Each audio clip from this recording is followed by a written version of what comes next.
जय गुरु जी। गुरु जी के चरणों में कोटि कोटि नमन।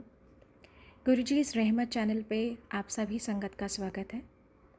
इस चैनल के माध्यम से हम सभी संगत के सत्संग को साझा करते हैं। जिस रूप में सत्संग भेज जाते हैं उसी रूप में कोशिश रहती है कि सत्संग आप सभी संगत तक पहुँचाए जाएँ। आप सभी संगत जो भी सत्संग को साझा करना चाहते हैं वो डिस्क्रिप्शन में मेंशन व्हाट्सएप नंबर पे ऑडियो या लिखित रूप से भेज सकते हैं या जीमेल आईडी पे भी भेज सकते हैं। और एक बात मैं संगत जी आप सभी से कहना चाहती हूँ कि सत्संग को अंत तक सुनिएगा, क्योंकि सत्संग हमारी दवाई है। हमें नहीं पता गुरु महाराज किस तरीके से, कौन से सत्संग के माध्यम से कौन कौन से मैसेज हमें देना चाहते हैं या कौन सा हमारा कष्ट काटना चाहते हैं। तो सत्संग को चाहे वो कितना ही बड़ा क्यों ना हो, कोशिश कीजिए कि उसको पूरा सुनिए, क्योंकि वो सत्संग में ही हमारी ब्लेसिंग्स है। तो प्लीज़ कृपया करके सत्संग को बीच में अधूरा नहीं छोड़ें, अंत तक सुनिए और कोशिश कीजिए कि सत्संग को बाकी संगत तक भी हम साझा कर सकें, हम शेयर कर सकें, क्योंकि गुरु महाराज हमेशा से यही कहते हैं कि सत्संग सुनाने वाले का भी भला, सुनने वाले का भी भला, और शेयर तो बिल्कुल करना ही चाहिए, क्योंकि पता नहीं सत्संग के माध्यम से कौन सी संगत का कल्याण हो सके। जय गुरु जी, शुक्राना गुरु जी। जय गुरु जी। हम गुरु जी को मिले थे 1979 में, उनके दर्शन हुए थे। तब वो गुरु जी नहीं थे। हमारा एक एक्सीडेंट हो गया था, अंबाला से थोड़ी दूर जाके हम दिल्ली आ रहे थे। तो हम 15 दिन किसी नर्सिंग होम में थे, वहीं अंबाला के पास ही। And after 15 days when we came home, one of the officers of his department said, "Sir, if you allow me, I'll send you a boy who has just come back from his sadhana and he has some miraculous powers, he can heal you." तो इन्होंने कहा जरूर भेजिए। तो ये तो इतने बुरी हालत में थे, तो ये तो बिस्तर से उठ नहीं पा रहे थे। तो मैं नीचे गई, देखा मैंने, हम चंडीगढ़ रहते थे 5 सेक्टर में। मैं नीचे गई तो मैंने देखा, घंटी बजी तो एक लड़का खड़ा है ट्राउजर्स में, बुशर्ट में और शूज, फ्री शूज डाल के। मैंने अजीब से, मैंने कहा आप कौन है, किससे मिलना है? तो ही से मेरा नाम है निर्मल सिंह और मैं कपिला साहब को मिलने आया हूँ। मैंने कहा ठीक है। मैंने को आवाज दी, मैंने कहा निर्मल सिंह आया है, कोई नाम है उनका, आप आइए नीचे। ये आगे गेस्ट रूम में आके लेट गए। तो उन्होंने कहा कि आप अपने कपड़े उतारिए, शर्ट वगैरह, मैं देखूं कहाँ कहाँ आपकी इंजरीज थी। तो उन्होंने हाथ वाथ फेरा, मालिश वालिश करते थे इसके बेड पर बैठ के, और कई दफा तेल वगैरह लगाते थे। हालांकि इंजरीज इतनी फ्रेश थी कि कोई भी शायद उसको हाथ नहीं लगा सकता था। सारी चर्बी, sharing went into his ribs. तो उन्होंने 2 दिन के बाद मुझे कहा, उषा आंटी कल उड़द की दाल की रोटी बनाना। तो मैं रोटी बना के ले गई वहां पर। उन्होंने कहा कि मैं सेक करूंगा इनके चेस्ट पर। तो मैं रोटी बना के ले गई, तो उन्होंने रोटी उठाई और उनके चेस्ट पर रख दी। मैं यूं थाली लेके खड़ी थी और थाली में पूजा पूजा मिश्री होती है जी, गोल गोल कटोरी जैसे, उसका ढेर लग गया। मैं इतनी दूर खड़ी थी और वो वहां बैठे थे दूर करके। मैं इतनी हैरान हो गई, मैंने ये चीज नहीं देखी। In fact we are the product of western education, तो हम लोग मिरेकल्स में ये चीजें सब बिलीव नहीं करते थे। And I always thought this is some illusionist or some kind of a magic show or something like that. तो वो समझ के मैंने, इतना मैं डर गई that I went across the kitchen and I threw it in the dustbin. अब देखिए यहाँ से शुरू होता है सारा। फिर आए वो, उन्होंने आते रहे, 1 महीना आते रहे, इनकी मसाज करते रहे, इनको हील करते रहे। और जिन डॉक्टरों ने कहा था कि ये 6-7 महीने इनको ब्रीदिंग भी नहीं ठीक से होगी, पेन भी बैक में होगी सारी बॉडी में, क्योंकि बहुत चोटें बहुत ज्यादा लगी हैं। आप हैरान होंगे कि गुरु जी के आने से 7वें दिन ये दफ्तर चले गए और कभी इन्होंने पेन की कंप्लेन ही निकली। जो डॉक्टरों के बस की बात नहीं थी वो इन्होंने करके दिखा दी गुरु जी ने। तब भी हम पर ये चीज डॉन नहीं करी कि इन्होंने कुछ किया है। फिर आए एक दिन, जब थोड़े थोड़े ठीक हो गए, तो हम लोग ड्राइंग रूम में बैठे थे सब। तो गुरु जी भी बैठे थे वहीं, खाते पीते कुछ नहीं थे। मैंने बहुत बार कहा, गुरु जी हम वेजिटेरियन हैं, हमारे घर में कुछ नहीं होता, आप चाय पानी कुछ तो लीजिए। वी फील वेरी बैड, आप इतना मेहनत करते हैं और कुछ नहीं पी, पानी तक नहीं पीते। खैर हंस देते थे। He used to always have a smile on his face. It was so wonderful. तो वो ड्राइंग रूम में बैठे बैठे हम सब उनकी तरफ देख रहे थे उन्होंने ऐसे हाथ किए तो मेरे सीलिंग में से नोट बरसने शुरू हो गए। अब इतने नोट, सारा कमरा भर गया। मैंने कहा हे भगवान, मैं डर गई। मैं कमरे से बाहर गई, जा रही थी तो गुरुजी कहने लगे उषा आंटी बैठ जा। मैं बैठ गई। कहने लगे सारे नोट इकट्ठे कर ले। मैं कहा मैनू नहीं चाहिए नोट। तो उन्होंने कहा नहीं, अच्छा इकट्ठे कर। तो मैंने उनका कहना मान के सारे इकट्ठे किए। 2-2 रुपए की डिनोमिनेशन के थे, इकट्ठे करके इतना सा बंडल बन गया। तो वो मैंने उनको दिया, लीजिए गुरुजी। वो कहने लगे नहीं, ये अपने खजाने में रख दे, तेरा खजाना कभी खाली नहीं होगा।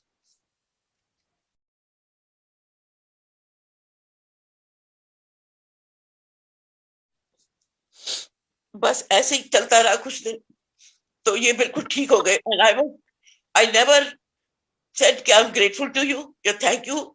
निर्मल सिंह, तब तक हमें नहीं पता था ये कौन है। इस तरह ये अपने चले। एक फिर आए एक दिन, जब फाइनल गुड बाय थी ट्रीटमेंट की, आए तो एक साड़ी लेके आए, बड़ी सुंदर साड़ी जॉर्जेट की। मैंने कहा गुरुजी, मैंने कहा निर्मल सिंह मेरे पास बहुत साड़ी है, मैं क्या करूंगी साड़ी को, मैं नहीं पहनती ऐसी साड़ी। मैंने बड़ा रिजेक्ट किया। आई ट्राई टू मैंने नहीं लेनी, मैंने बहुत रिफ्यूज किया। But then he thrust it on me, says नहीं तो रख ले। मैंने रख ली। मैंने कहा चलो अब इतना कह ही रहे हैं तो रख लेती हूँ, ये कोई आदमी अजीब सा है, क्या करूं। So anyway he came across as a very, I mean, mysterious kind of a person. तो एक दिन हम गुड बाय हो गई। हमने उनका नंबर नहीं लिया, उनका पता नहीं पूछा, पैसे वो लेते नहीं थे, और वो चले गए गुड बाय करके। And we met a boy called Nirmal Singh. He healed my husband and went away. And then we came to my husband, we came as secretary to Government of India, because then in 83, so we were living in Shahjahan Road somewhere, and तो एक दिन आ गए अचानक, घर पर आए कॉन्टेसा गाड़ी में, और मुझे कहते हैं ये देख गाड़ी है मेरी, मुझे एक मंत्री ने दी है। और उसी तरह, उसी रूप में आए, उसी तरह ही आए, सिर पे बाल भी थे एक लड़के की तरह, स्माइलिंग, और आके खड़े हो गए और कहने लगे कि कपिला साहब कितने। मैं क्यों ऑफिस है गए। तो कहने लगे ठीक है। मैंने उनको कुर्सी नहीं ऑफर की। मैंने कहा अरे और कुछ बरसा देंगे तो मैं तो डर के मर जाऊंगी यहाँ पर। मैं तो बहुत डरती थी मिरेकल से, इन चीजों से। मैंने कहा यहाँ तो कोई भी नहीं है और मैं अकेली हूँ, ये फिर बरसा दें कोई चीज, फिर कुछ और मिरेकल कर दें। I was scared. तो मैंने उनको ये भी नहीं कहा आप निर्मल बैठ जाओ, निर्मल सिंह आप बैठो चाय पियो, ये देखिए मेरी हालत। तो खैर वो कहने लगे अच्छा ठीक है, फिर मैं भी चलता हूँ। मैंने नहीं कहा बैठो। फिर उन्होंने कहा अच्छा हाथ कर। मैंने यूं हाथ किए, बुक कर। उन्होंने जी इतना धुआं निकलता हुआ देसी घी का हलवा मेरे हाथ में बुक मेरी भर दी। पता नहीं, ड्राइंग रूम तो मेरा था, खड़े थे, कोई चीज नहीं थी, कुछ नहीं थी। From the atmosphere he produce such nice smelling and wonderful very tasty halwa Prasad in my hands. तो मैंने और मेरे बेटे ने बांट के खा लिया। कहते खा ले, खा लिया। I was in two minds whether to eat it or not, but still he said so, and he sounded very genuine. उसके बाद भी नहीं मैंने उनसे पूछा कि आप दिल्ली कैसे आए, कहाँ रहते हो, क्यों आए, आपका नंबर दे दो, कभी फोन करेंगे कपिला साहब ना। वो भी नहीं। देखिए ये होता है, वक्त होता है हर चीज का, बिना वक्त के कुछ नहीं मिला, भगवान दर्शन नहीं देते। तो हम आके आफ्टर ही रिटायर्ड हम गुड़गांव में आके सेटल हो गए in our own private house, जहां अब रह रहे हैं। तो एक दिन कोई आईजी पंजाब का था, वो आया इनके पास, 2 जने आए और कहने लगे आपको मेरे गुरुजी याद कर रहे हैं कपिला साहब। इन्होंने कहा कि अच्छा ये कौन है आपके गुरुजी। कहने लगे कि वो बुला गुरुजी, हम उनको कहते हैं, हमें नहीं पता उनका नाम क्या है, तो आपको वो याद करे थे, आप आइए फलां जगह अंपायर स्टेट बिल्डिंग में है, सत्संग होता है तो आप आइए। हमने कहा ये तो बड़ी अच्छी बात है, कोई याद करे गुरु। और वो भी हमने 7-5 बजे हम चले गए, वहां गुरुजी बैठे थे। Now it was the new avatar of Guruji. It was not the same man, it was not the same looking person. He was sitting on his throne with all regalia, beautiful shining clothes.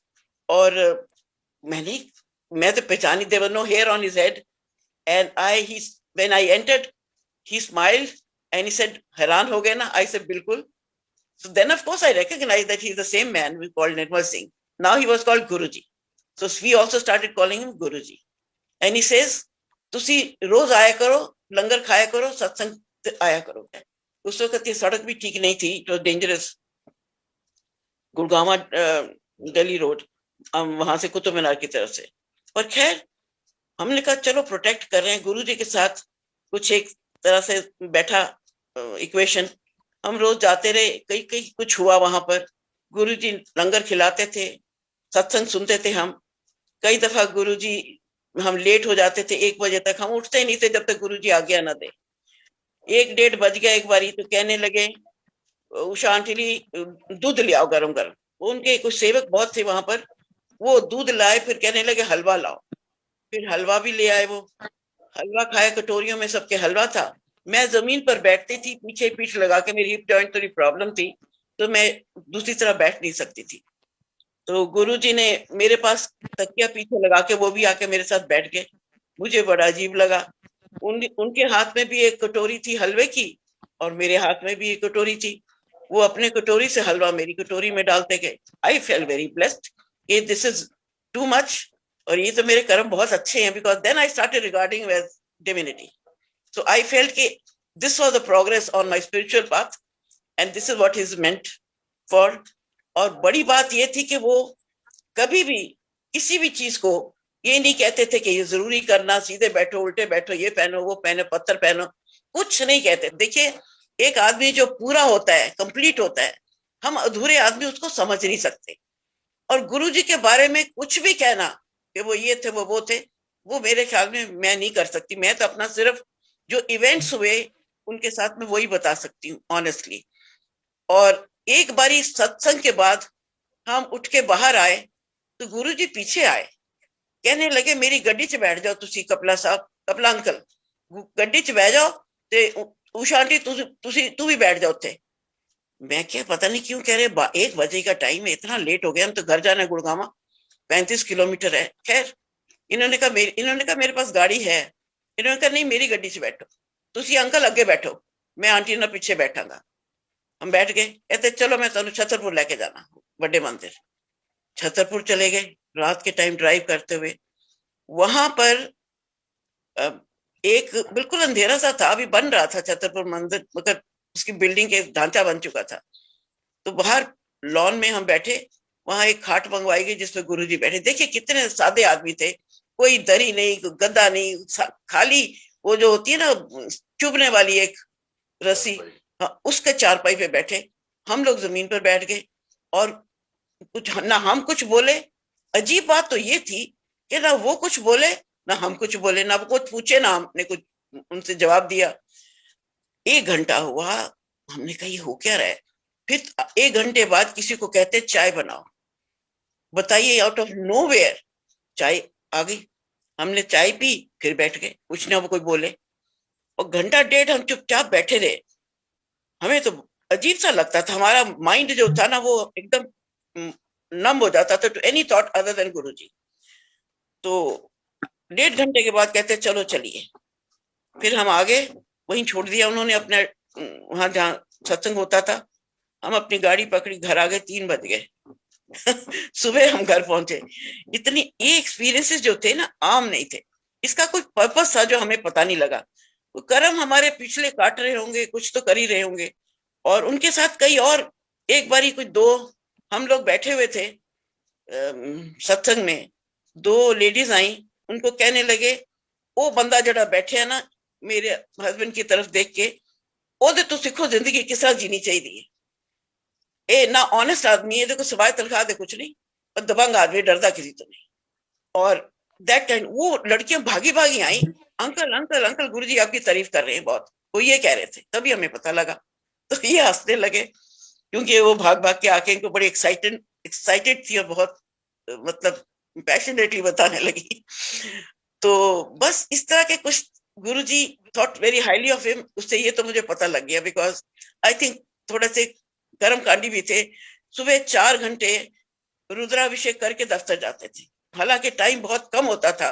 3-4 बजे उठते थे, ठंडे पानी से नहा के। He was a Shaivite, दीक्षा ने दी हुई थी बहुत पहले 1970 में। और ये सुबह he was a scholar of Sanskrit and English, और संस्कृत में सारा रुद्राभिषेक 4 घंटे करते थे। और करने के बाद दफ्तर जाते थे, चाहे कुछ ही हो जाए। तो उसके बाद गुरुजी ये सारी चीजें जानी जानते, उनको सब पता होता था कि कौन कैसा है कौन कैसा नहीं है। वो तो एक्सरे थी उनकी आईज में, you knew everything inside, everybody inside out.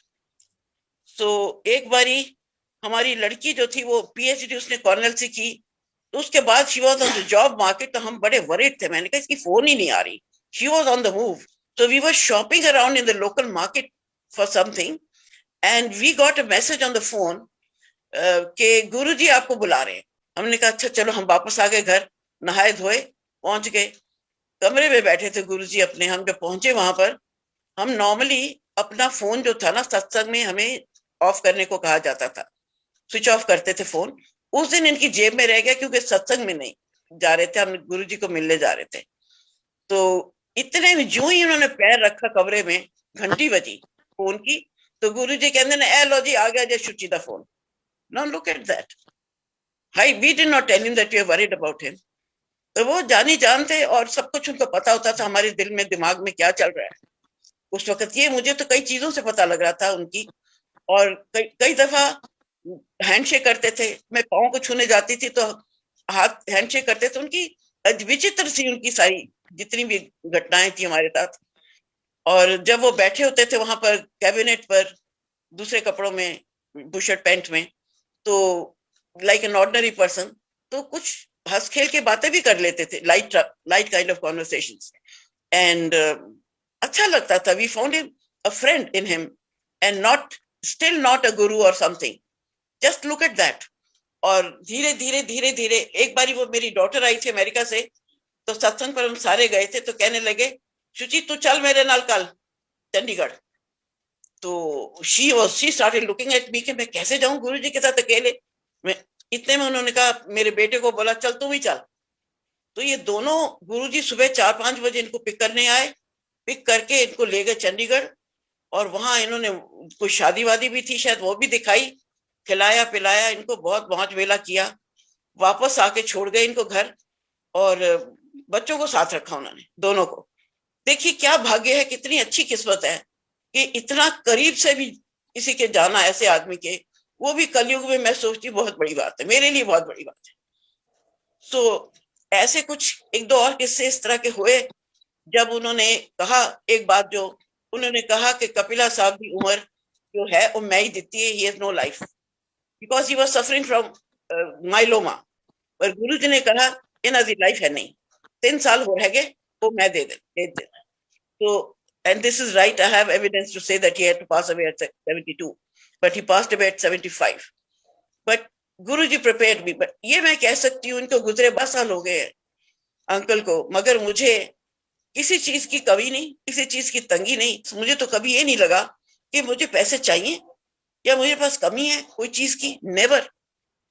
उनका एक ऐसा जादू था, शायद वो जब मैंने रखे थे उस वक्त समझ नहीं सकी थी वो नोट, अब मुझे समझ आ रही, अभी भी है मेरे पास, ब्रांड न्यू लगते हैं बिल्कुल। उन्होंने जो वो कहा कि खजाने में रख दे, तेरा खजाना कभी खाली नहीं होगा, वो चीज में कुछ सच्चाई दिखी मुझे। मैंने कहा नहीं, गुरु जी का कथन कभी फालतू नहीं जाता, वो जो बात कहते हैं देर में समझ आती है मगर आती है। और उन्होंने मेरी बहुत सहायता की है, उनकी बड़ी कृपा है मेरे सिर पर, बहुत आशीर्वाद है। और 12 साल में मैं बिल्कुल हेल्दी रही, ठीक रही। Now I'm 82 years, I'm 81 years old and I'm still fine. तो चारों तरफ उनके हैं, मेरे पास तस्वीरें भी हैं उनकी, और उनका स्वरूप को देख के ही मैं सोती हूँ और भजन करके सोती हूँ, तो मुझे बहुत अच्छा लगता है।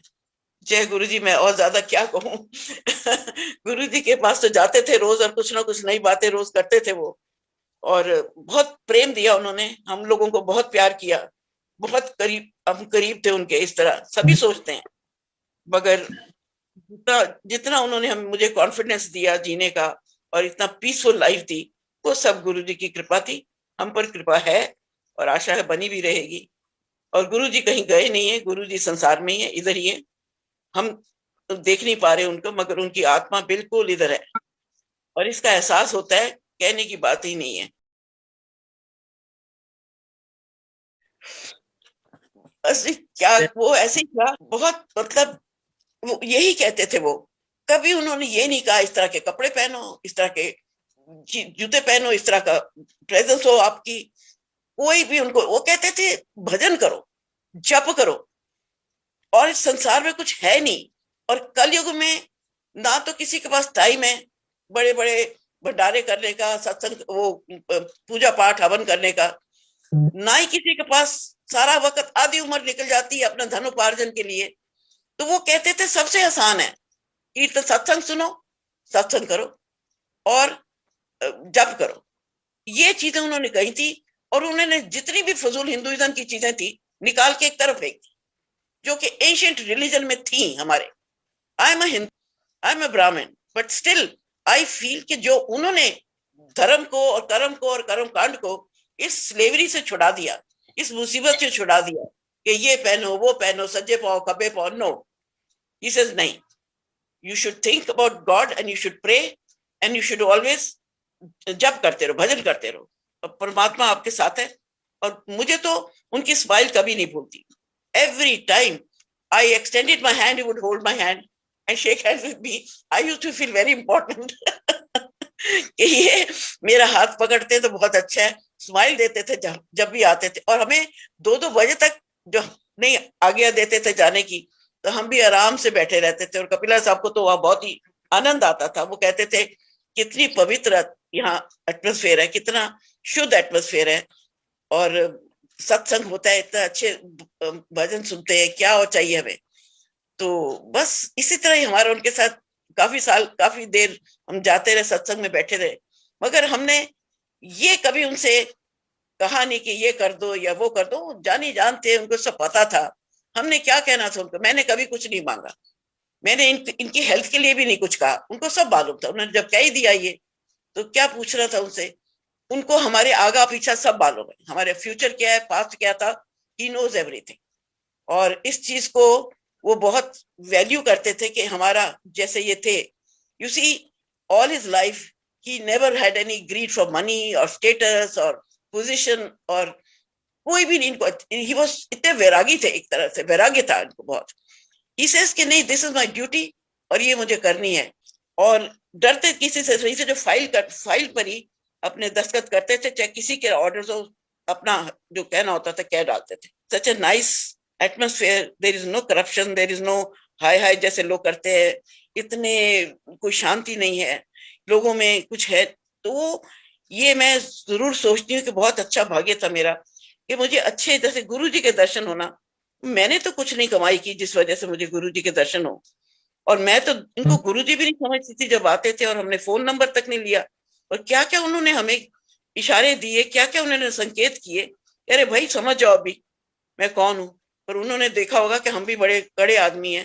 फिर अल्टीमेटली हमें झुकना ही पड़ा, मानना पड़ा, और हम मान गए उनको कि वो बड़े भगवान थे, शिव जी का रूप थे, और वो हमें महसूस होने लगा था। तो बाकी क्या कहे जी संगत को, और मैं इससे ज्यादा कुछ नहीं कह सकती। उन्हें बहुत प्यार था, बहुत दया थी, और बहुत कृपा उन्होंने लोगों पे बरसाई। हम उनको नहीं समझ सकते थे, वो बहुत एक मनुष्य चोले में थे, और हम उनको मनुष्य की लिमिटेशंस में देखना चाहते थे। और उन्होंने जो ये रीति रिवाज और ये जो करा, जो कार्यक्रम और ये जो करा है, हिंदू लोग करते हैं ना, यहाँ ये मौली पहनो तो यहाँ रिंग पहनो, तो ये नग पहनो तो वो नग, वो उन्होंने छुड़ा दिया सबका। कम से कम ये चीज बहुत बड़ी उन्होंने इस तरह के जो उन्होंने महसूस करवाया सबको, कि चुपचाप सिंपल लाइफ लीड करो, किसी का भला करो। और ये है कि लोगों को जो बांटो, अपने पास धन इकट्ठा करने से कुछ नहीं बनेगा, बांटो, दो, और लोगों की मदद करो। ये चीज उन्होंने बताई। इसी के साथ ही मैं जीना चाहती हूँ, और इसी के साथ ही मैं सोचती हूँ खत्म हो जाए जिंदगी तो अच्छा है।